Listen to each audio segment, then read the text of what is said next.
Harley-Davidson is allergic to innovation, known more for its tough guy image than performance, and cost a metric ton more than comparable Japanese bikes. So in a world with giants like Apple, Nike, and BMW, Harley-Davidson should not be in the top 100 most powerful brands. And yet in 2020, it placed 21st. So how have they tricked millions of people into not only buying their bikes, but into enjoying them too? So to try and figure that out, I bought one. Because what better way to find out why so many people love a bike that I hate than to experience the highs and lows of ownership for myself. And then I'll decide whether I want to keep it or not. Now, if you'll excuse me, I should probably get a head start on the angry mob of Harley riders.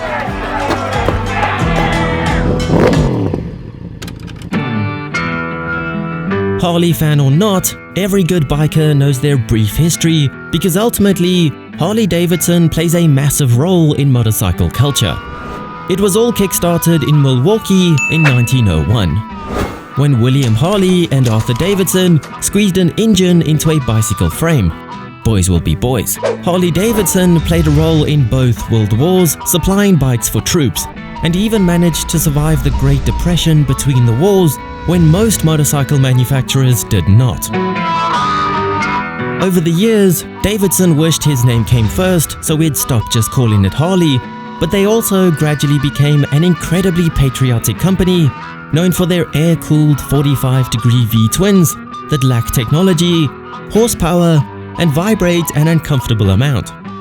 Their bike's handling wasn't the only questionable thing though, because over the years they got a helping hand from Reagan, who placed tariffs on all bikes imported into the US. And they possibly named a bike after the Fat Man and Little Boy atomic bombs. And yet, 120 years later, they're still alive and making the same kind of bikes they always have that their loyal fan base love. But this is my Harley. It's a 2018 Street Rod 750 with only 1,000 miles on it. And as someone who doesn't like the look of Harleys, I think this one looks pretty damn good. Mainly because it has very little chrome, but also because it's already debunked one of the stereotypes that Harleys are badly made, because the attention to detail on this bike has blown me away. I expected loose bolts and parts that don't quite fit together, but instead the engine is beautiful with polished fins and a fence on the intake that looks like an art piece. The seat has perforated leather on top and smooth leather on the sides, joined together with gorgeous stitching. The dash is simple but fitting, just like the bikini fairing or windscreen, and even the red springs on the twin rear shocks add a bit of flair. It is, however, extremely asymmetric, with this giant exhaust and intake on the right-hand side that forces your right leg to stick out much further than your left leg when your feet are down. Mine also has this aftermarket Tornado exhaust, easily making it the loudest bike I've ever owned. And I've owned some loud bikes.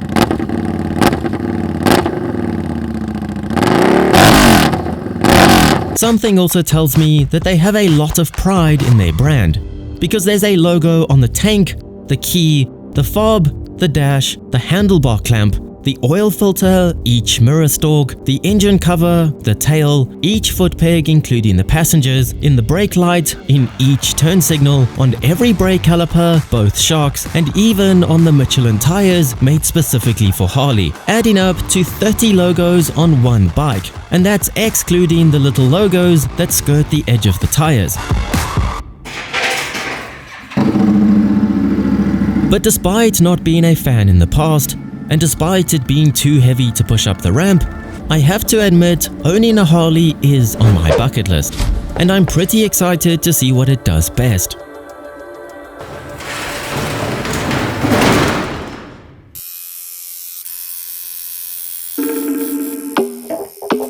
Since I can't grow a beard, I thought I'd settle for a tattoo instead to get into the Harley spirit. What the f***? I asked for a Harley, not a bicycle. But miscommunications aside, ink is ink, right? And Harley does make bicycle these days, so technically this counts. Nevertheless, I figured I could now fit in at a Harley dealership while I grabbed some parts to do my break-in service. However, the store was not what I expected. There were friendly people rather than just hairy bikers, and I even left with some HD merchandise to match my tat, and wishing that Japanese manufacturers would lean this hard into their brand. And I bet it's 100 times bigger in the US. So, I officially have the first Harley I've ever owned or even ridden sitting in my workshop, and some Harley-Davidson branded oil and a filter to match. But you're probably wondering why I don't just let Harley service it for me. And that's because I always enjoy working on different bikes to see how different manufacturers do things differently, even if it's something as simple as an oil change. Except that it's not simple because you have to deal with the delightful alarm system. You see, you get a key and a fob, which deactivates the alarm. It sounds brilliant, right? So you put the key in the ignition and turn it on, and now it's looking for the key fob to deactivate the alarm. Except that it's right here and it can't even see it. So you have to bring it down to the seat here and then it can deactivate it. So you can't even have it on the same key ring as your key because then you can't get it to where it needs to be. And yes, I've replaced the battery and tried 2 different fobs. The same thing happens. But if you were then to turn the ignition off, it rearms the alarm within a few seconds. So now if I wanted to wash the bike or say change the oil and I wiggled it around a bit, it sets off one of the manliest alarms you've ever heard on a pretty manly bike. So we can deactivate it, but you can't just leave the ignition on the entire time you want to work on it. So your second option is to engage transport mode, which isn't difficult and it fixes the problem, but it's very unnecessary. And I like the idea of the alarm, but if you can't do it properly, don't do it at all. However, with transport mode engaged and the alarm fooled, I got out my metric sockets masquerading as imperial ones and got to work.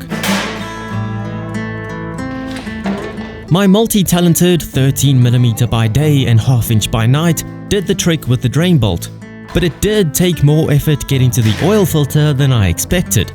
I guess that's why real Harleys are air-cooled. With the help of precision tools and a reminder that in America it's lefty-tighty, righty-loosey, the street rod was ready for some genuine HD oil that I assumed would be twice the price of Motul just because of the logo, but thankfully I was wrong.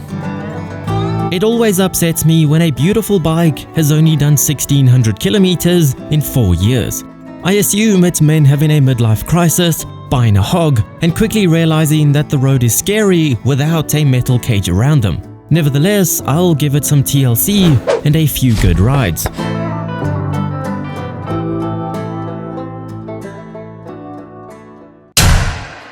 Believe it or not, I already pissed off true Harley fanatics before I even said a word, simply by buying this specific Harley-Davidson, because this is one of the least Harley-esque bikes they've ever made. For starters, it's made in India. Pure sacrilege for a patriotic Harley rider. Then it has a metric measurement in the name. What has Harley become?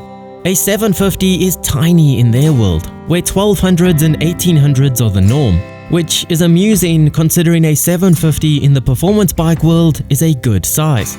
It might have a V-twin, but it's set at 60 degrees and not the famous 45, losing some of its signature sound and vibrations, not to mention water cooling and a man-sized radiator to squeeze some performance out of the engine. Then there are the dual brake discs and calipers up front, each with steel braided lines and mounted to upside-down forks. All of which points towards this being a performance-oriented bike, well, as sporty as a Harley can get. And that is the exact opposite of a Harley.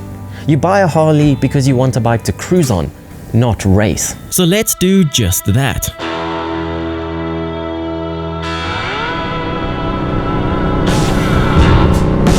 But in my defense, I didn't know what I was buying. My strategy was buy a Harley now and figure out what I got later. So you might think that I screwed up.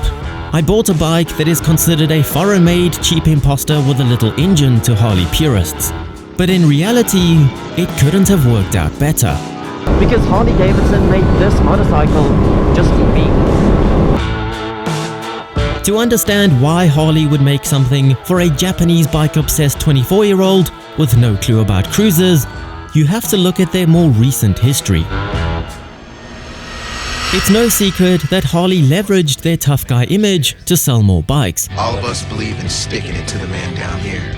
But as a result, they alienated a large part of the market who weren't into tattoos and body odor, and other manufacturers were happy to take the customers Harley scared off.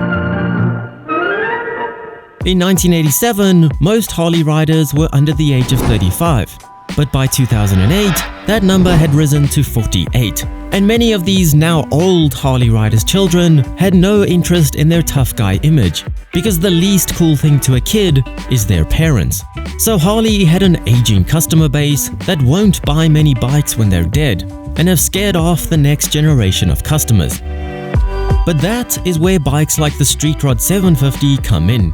It's literally designed to appeal to a younger and new market, with sportier intentions, modern technology, and most importantly, a low price, because youngsters don't have money. And that is how I got this practically brand new 2018 model for just $4,500. Combine a smaller engine with cheaper labor, and it's amazing what you can save.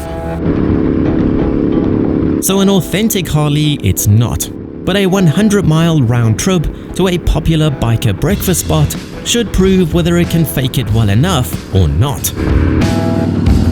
Once I found the foot pegs where I'd never experienced them on a bike before, I settled into the infamous cruiser position. It's definitely not the best position to control the bike from, but on the quieter and straighter roads where you can get into the cruiser spirit, it is far more comfortable than I expected. At first, I thought I'd been lied to about Harley engines, because this was almost as smooth as I look on the Street Rod, and the gearbox wasn't agricultural, but rather definitive.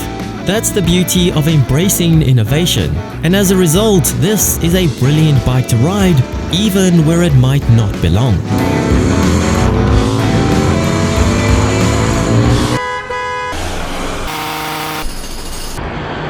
In reality, this Harley is probably better suited to doing coffee runs through the city with a Hipster on its back, but I still think it makes a better cruiser. Maybe that was just the Harley I thought I was buying, or maybe my experience riding performance bikes with years of evolution behind them softens Harley's intentions. But this isn't the optimal position to maneuver a bike, and it's so low that I feel unseen and vulnerable in traffic, despite everyone being able to hear me from when I leave home. It does, however, look super cool in a hipster environment, and is the perfect bike to pose on Instagram.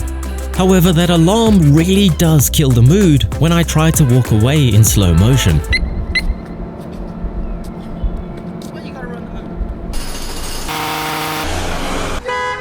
So personally, I'm gonna stay out here on my relaxing cruise to breakfast.